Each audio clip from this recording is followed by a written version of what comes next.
राजगड बहरलाय या अलीकडच्या एका रीलने कित्येक लोकांना इथं खेचून आणलं. या वीकेंडला गर्दीच्या गर्दी होती आणि आम्ही सुद्धा त्या गर्दीत होतोच, पण आमचा हेतू थोडा वेगळा होता.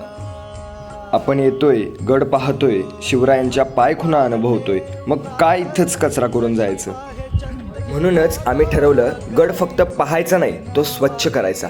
त्या उन्हाच्या तडाक्यात घामात भिजून राजगडाच्या प्रत्येक बुरुजावर आम्ही सेवा केली आणि तीच सेवा होती महाराजांच्या स्वराज्याप्रती असलेली आमची निशब्द शपथ.